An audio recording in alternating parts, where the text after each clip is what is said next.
Shalom, everyone. Happy Wednesday. Next week, this time is the beginning of Pesach.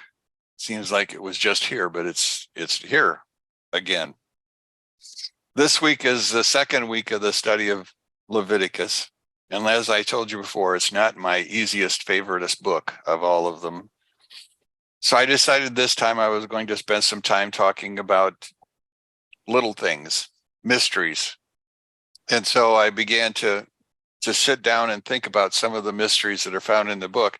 I don't know. I know Bobby uses it. I don't know how many of you use the Humash, whatever you want to call it. The Humash is the first 5 books and the commentary that goes with it. But I don't know how many of you noticed that at the end of every Parsha, there's a short, small, tiny little line. And that tiny little line at the end has some interesting words. You know, you can't read it in English because in English it's not. They don't have it in the English language. So you have to basically understand a little Hebrew to figure out what's going on. But what it does is it tells us exactly how many verses are actually in a particular parsha, and it doesn't seem like much until all of a sudden you begin to look at the text and well, I'll get there. Let me start over. So it basically gives you a number of verses. Now that number of verses can be transposed or translated into a word. And because every number suggests another word. And so for this week, the word that's suggested is the word Tzav. So Tzav has 138 verses. So it shows us that same word, but not for yet. So in the publication then, an easy example would be the one Ross and I have been talking about indirectly, and that's the idea of Noah. The Parsha of Noah there contains 123 verses. Well, 123 doesn't mean anything unless you look at the gematria of the word. And again, the gematria of a word, there are many possibilities. But one of the ones that the sages have identified is the possibility that the word could be Betzalel. What's Betzalel? Well, we know that first off that Noah built an ark in order to sustain his family across a catastrophe, to say the least. Now, in this ark, then, he and his family were kept safe. Now, the word Betzalel is the same word that means shadow of God. So when they went into the ark, they went under the shadow of God. Betzalel took the meaning of his name tells us that he understood not only the numbering system, the gematria, but he also knew how to construct the furniture based upon the number. And so but his name really was Betzalel ben Uri, which means Betzalel, son of Uri. He understood that his name was the son under the shadow of God, and that he himself would build an ark. Hint after hint. Now, the second one that I point to is the next chapter, next parsha, which is Lech Lecha. Lech Lecha has 126 verses. Now, one of the meanings of Lech Lecha, or one of the meanings of the 126 that can be used here, is the word nimlu. The word nimlu talks about they were circumcised. That's what it means. They were circumcised.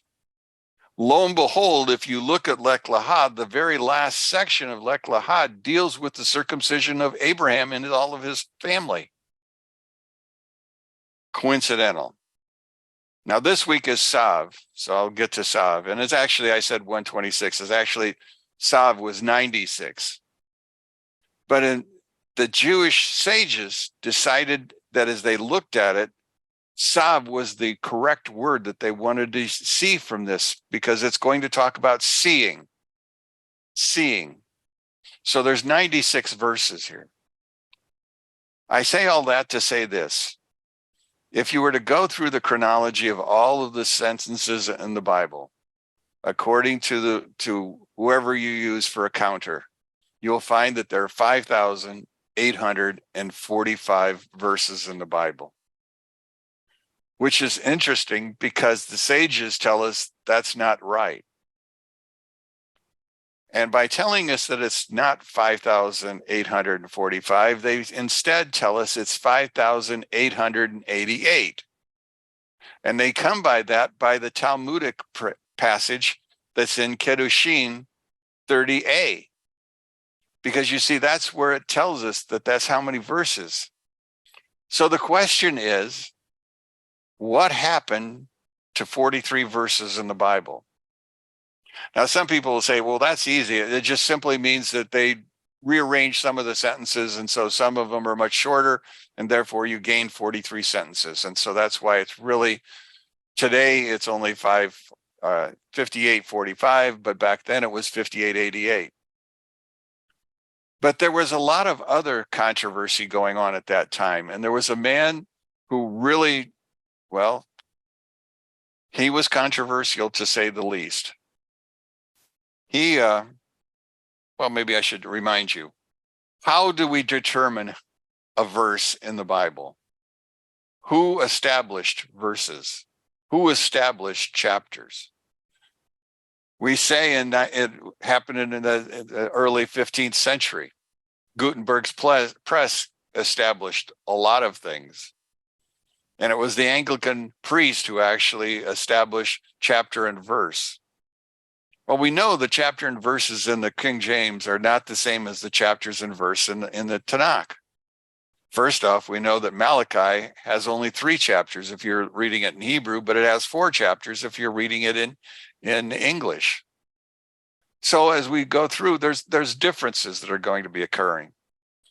But these differences have an understanding.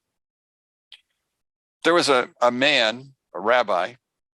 Actually, he was a Hasidic rabbi. He actually was a Kabbalistic rabbi. In fact, he had actually started an organization dealing with that concepts of the Bible that were based on the Zohar.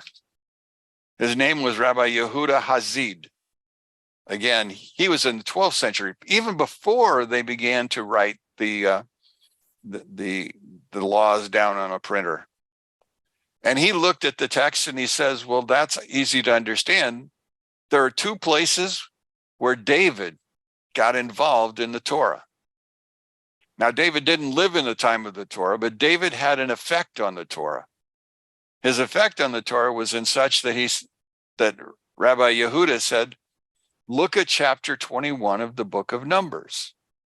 And if you looked at chapter 21 in the book of Numbers, you're going to find out it deals with the battles between Israel, led by Moses, and Og and Sihon, 2 of the kings that were on the eastern side of the Jordan River. Well, these 2 kings then, by the 17th verse, it says that at this point in time, there was a song that was sung. A song that related to this whole issue of what was going on the defeating of Og and Sihon. Well, in the process of looking at that, we find that Rabbi Yehuda actually found, he says, if you really want to understand where they're at, you need to go to the book of Psalms and go to chapter 136, which is called the Great Hallel. Well, the Great Hallel deals a lot with Og and Sihon, and it is a song. So Rabbi Yehuda said, here's where we go. When we're short verses, we need to look to, and in this case, Psalm 136. And if you take those verses, those 26 verses, and put them back where they belong in the book of Numbers, what you're going to find is that there's a change. And it's closer to what it is, but it was still not the same. But 26 left us another gematria. 26 left us the name Yud-Ke Vav-Ke, the Hashem. So he said, understand then, David didn't write Psalm 136. Psalm 136 was borrowed. Now you're still 17 verses short. So the question then became, where did the other 17 come from? Or where was it lost in? Well, according to Rabbi Yehuda, he looked at this and he said, we need to go and look someplace else, but we need to stay in the Psalms. Now, it was in the idea of the Zohar that we come up with this interesting understanding. They pointed out in the Zohar the inconsistencies that are in the scriptures, the fact that the systems do not line up. But at the same time, they said the reason why is because of the king. Now, they didn't mean king necessarily. They meant a scholar. It was the scholars who began to take a look at the text and created such a text that there's little slight differences, misunderstandings that can be found within the text itself. Things would be cleared up if you understood the translator in these particular cases. In fact, there was one scripture, Solomon wrote about it. It's in the book of in the book of Proverbs, and it's Proverb 25:2. He says, the honor of God is to conceal the davar, whereas the honor of kings is to search out the davar. Now, the question is, in my Bible, it says things.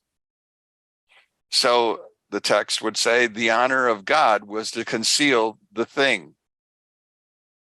Or whereas the honor of kings was to search out the things.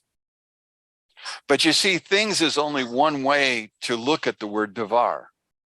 Davar also means speech or word. So if I changed that things to word, notice the difference that I have in the text. The honor of God is to conceal a word, whereas the honor of kings is to search out a word. A word. Now, when it says kings here, kings can mean kings, but kings will also mean in the Zohar, means those who are righteous readers of the scriptures, the scholars, those who study. So what we're looking at then is the fact that it's the scholars who are going to penetrate this. And Rabbi Yehuda was probably one of the greatest scholars of his day.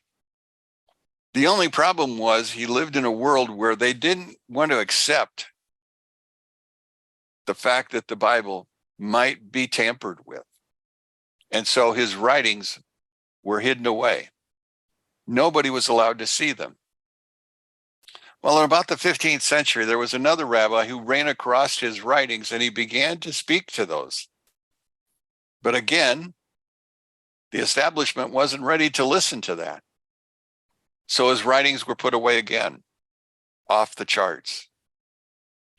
Now, in understanding then, we're still missing 17 verses. Those 17 verses could be found in the book of Psalms, in Psalm number 19. You see, Psalm 19 is where David is dealing with what appears to be someone who is blind, hiding the words, hiding the words. In Hebrew, not like English, we talk about the fact that there's spiritual understanding behind every word in English. But in Hebrew, there's 4 levels of understanding. Peshat, which is the simplest level. Then you have what is called remez, which is those things that are hidden within a text, not easily seen. But even more, you have to continue to dig, and you go to the 3rd level, which is drosh, which is the idea of you threshing through it, going to the deepest areas. And then finally, you have what's called sod, the mystical. Together, those four letters create the word Pardes, or the word we know as paradise. And so a scholar is one who is searching for paradise. He's searching to unscramble the text in order to make it make sense where he's at. Now, in Midrash Tahalim 3 in the Torah, it simply says that what is written in its proper order and all the puzzling pieces were to be seen. But then if it were, everyone could read it and everyone could know the end. And so God, in his wisdom, took things out of chronological order. David, in his understanding, felt the need to eliminate some of the text from the scriptures in order to make it more confusing. And in order to solve those problems, one have to study. Rabbi Huda understood the fact that there was going to be these 46 missing verses, or 43 missing verses that had been extracted from the Torah. And he also looked at the 10 Psalms that Moses was supposed to speak. And when he looked at those Psalms, he says, well, wait a second. There's one Psalm dealing with Shabbat. But it wasn't written from Moses' point of view. It was written from Adam's point of view.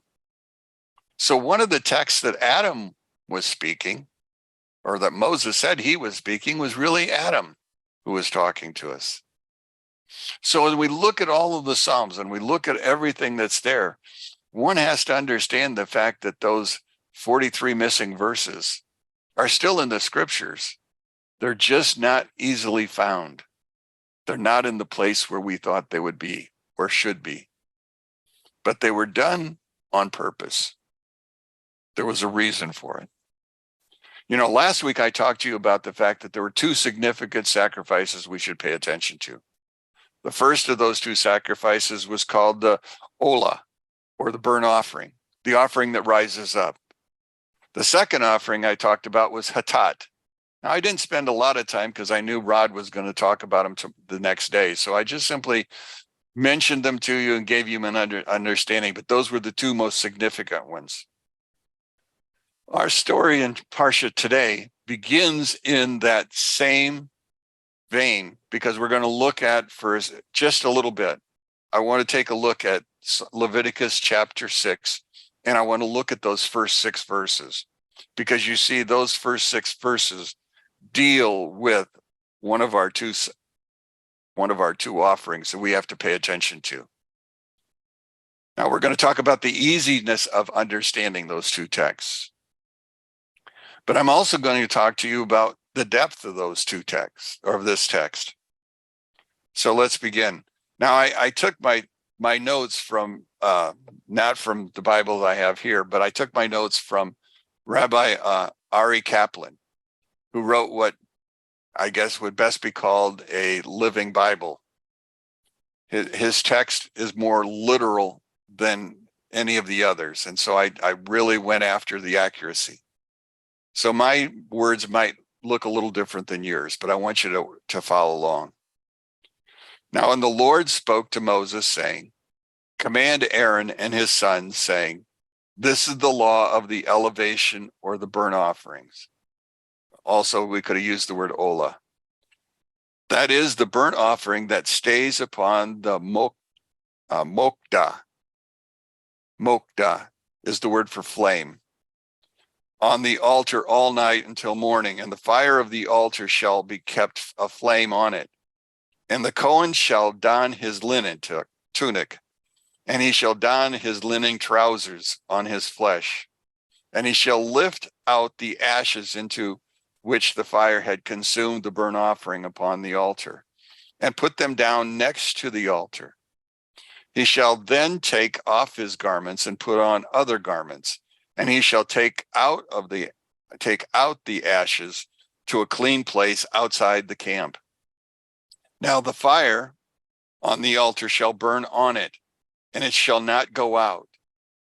The Cohen shall kindle wood upon it every morning, and upon it he shall arrange the burnt offering and cause the fats of the peace offering to go up in smoke upon it. A continuous fire shall burn upon the altar, and it shall not go out. Okay. It's a little bit different. I hope you could follow along with your text. But my point of this is, first off, for Mike, we have a word in that second verse that's different. The word's mokda, which means flame. But if you go to the Hebrew side, you'll notice right away that there's something wrong with the way it was written. You'll find there that there is a small mem that starts the word. And so the mem then becomes the subject of what is it that we're supposed to begin to understand from the text. And so I want to talk to you a little bit about the mem. So mem means fire or means flame. But if you look at a mem also speaks of water. Not fire so much, but water. Water in Hebrew is ma'im. Ma'im speaks to me of the Torah. So what does a flame have to do with Torah? Where did they go? How did they fit together? Well, there was a man named Rabbi Menachem Mendel from Kotsk who explained that the small mem means that the fire of the Torah must be kept burning within our hearts, within the heart of every student, within our hearts. Now, the fire of Torah then would be the water, ma'im. But this fire is supposed to be kept burning internally. Now, this fire is to be more specific. It was not just simply for an outward sign, but it was about promotion of humility. Because this fire is not supposed to be shown as much outwardly as inwardly. And like in Vayikra and the little aleph, we now have a little mem. We're now talking about humility. That's the idea. So one should study earnestly, but in their study, they should not become braggadocious about all that they've learned and how much they know and how much better off they are than the other person. Their understanding is to help others, but it's only help when it's given by the receiver wanting the help, not any other way. Now, if you notice, there's two mems. There's the open mem, which is the mem that starts this word, and then there's the closed mem. The open mem is found anywhere from the first letter of a word all the way through the word until the end of the word. And the last letter, if it's a mem, is closed. It's a box. There's nothing that can get in or out. But there is in the case of the open mem in the beginning. So as we look at these two things, I want us to understand the fact that the closed mem being found at the end is also a hint of something, just as the open mem at the beginning and the middle is also a hint of something. Now, it all goes back to the secrets of understanding your soul and the soul of Torah. Because you see, for the Kabbalist, each letter gives us an understanding. Now, sometimes you have to go way far beyond the normal to really understand the depths by which these things are. And being a Gentile, trying to explain to you the depths of the Hebrew is like me trying to explain to you how a transmission on a car works. I never took any mechanic classes. I can't help you there at all. But anyway, the idea here is the fact that the closed or the open mem talks about today, life today. You see, life today is open, and it's open to lots of things. It's open to everything that's under the sun. The only problem is everything under the sun isn't good for us. In fact, sometimes sun isn't good for us. But the idea is the fact that in the world we live in, we can receive almost anything. And it's our responsibility to fire through, to purge that which is not good for us. But to purge that which is not good for us requires us to know what's not good for us. Now, when we went through these 6 verses, they had several verses which are positive. Do this, do that. They were commanded. But it also ended up telling us at the very end, when it was all said and done, the fire shall be continual. Meaning that we should continually go back. Now, there are those that we know that don't study the Bible. In fact, I used to call them in church Christmas cookies and Easter bunnies, because those were the days in which they would manage to show up at church, and they would be waiting for a good message, and then that would carry them for the next 6 months. But that's beside the point. The point is, in Hebrew, to learn even a little is to be gain, because it's then at that point in time that you have something you can build upon, that you can have to change. Now, eventually, all the mems will be closed, according to the rabbis. Because you see, they will close because perfection will be found inside, and imperfection, evil, will be found outside. God will surround us, box us in, so to speak. When will that come? That will come with a large mem, the Mashiach. He'll bring it about at that point in time. Until then, we're supposed to occupy ourselves with fire. I didn't have time to teach this, so I'm just going to give you a synopsis, and maybe sometime I'll come back to it. It's not in anybody's notes, so you're just going to have to listen. Now, for some of you, you've been in my class before, and you know the word Bereshit, first word of the Bible. You know, any 6-letter word in Hebrew can be permutated, changed. And according to the rabbis, the word Bereshit has 6 letters, and therefore it could be translated or transposed 620 different ways. Now, you and I would never be able to do that, but they can, because they find that there are 70 different ways to attack a word. And so depending on how. But 620 is also a very familiar number, because you see 620 is the number of 613, the laws of the Hebrews, and 7 laws of Noah. So by coincidence, then, we have our first understanding that's beyond the level of Peshat. But if you had the word Bereshit in front of you, and if you could open your Bibles to that first page and look at the word Bereshit for a second, maybe it'll help you, and maybe you can glean a little bit about what I'm talking about. Now, we already know that the first letter there is a large bet. I want you to look and notice it's Bet, Resh, Aleph, Shin, Yud, Tav. Now we're going to permutate that. We're going to change that into 2 words and not 1. And what I want you to do is I want you to take the first 2 letters and the last 2 letters and put them together. Do you see a word? The word is Brit. What does Brit mean? Brit means covenant. Now, what are the 2 middle letters mean? Aleph, Shin. That's the word fire. So the beginning, we have a covenant of fire. Now, a covenant of fire is something that the Jewish men, Kabbalists, spend an extensive amount of time talking about. Because remember, we're talking about the fact that we need to keep the fires burning. So a covenant of fire is a covenant by which we continually look and dig for that kind of information. Now, one way to look at this is very simple. Well, maybe not so simple.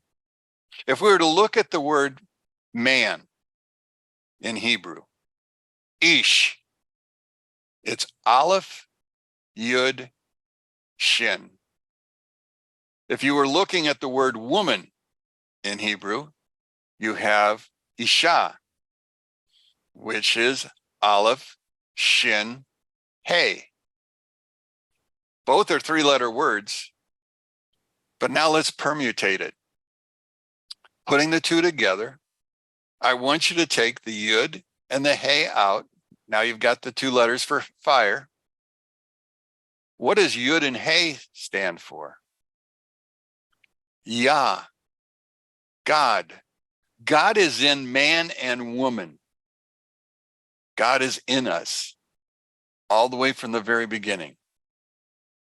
Now, it also tells us, if we take the word Yah, Yah speaks about the world that we live in, the world of Hazeh. Vav and Hey, the other two letters of his name, speaks of the Olam Haba, the world to come.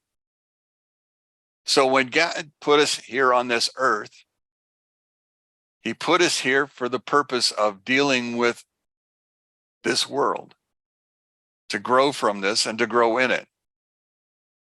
Now, God put man in the Garden of Eden, gave him his presence, although his presence was hard to recognize because he never left the garden, but people seemed to think that it wasn't until he started walking that they could recognize that he was there, and that's probably true, but he had been there the whole time. Now in the book, the Talmud, in the book called Yoma, the word fire is used on 6 occasions. So I want to talk about that for a second. Actually, it's actually here in the text that we just read in Leviticus. 6 times the word flame or fire appears. Is it a coincidence? The answer is no. If I were to take the two letters, Yud and or an Aleph and a Shin, and put them together, I have 301. 301 times 6 is 1806. What does that mean? 1806 is the understanding of Genesis 1 and 2.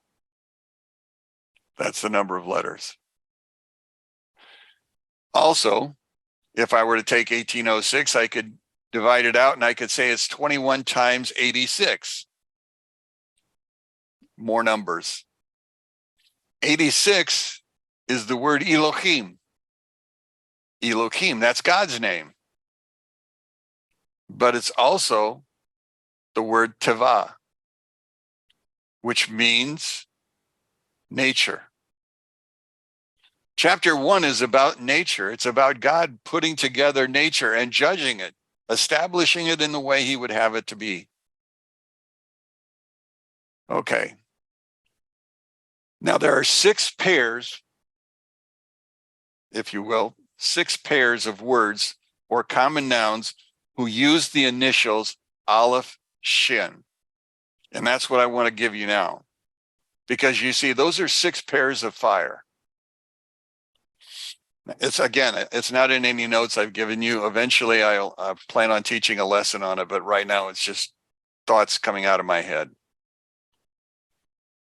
Number 1, Aleph can create the word El. Aleph, Al, Al. The second word using the word Shin is Shaddai. Shaddai. Aleph and Shin make the name El Shaddai. El Shaddai is going to appear 6 times in the scriptures, only 6. 5 of them will be in the Tanakh or in the Torah. 1 of them will be found in the book of the prophets. I thought that was interesting. But the most interesting fact is that in Genesis chapter 17, the first verse, God is dealing with this. The first time El Shaddai appears. First time he says, walk before me and be complete. Walk before me and be complete. El Shaddai is asking him to walk before him. That 17th chapter deals with circumcision. Now, the second time that we can use the letters Aleph and Shin is in what we call nothing and something. Ish Ma'in. Ish Ma'in. God created something from nothing. is what it amounts to.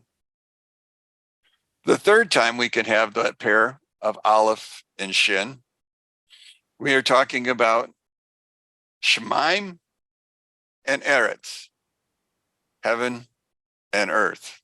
And actually, if you go to Genesis chapter 2:4, it's actually earth, Aleph, then Shemaim, Shin. That's a third covenant. The fourth one is when we begin to look at the days of the week.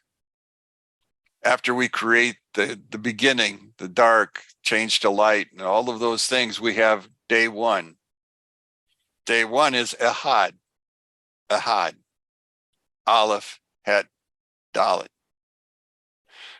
When we look at day two, we're looking at the word Shini, Shin, Aleph for Hadad, Shin for Shini, fourth pair.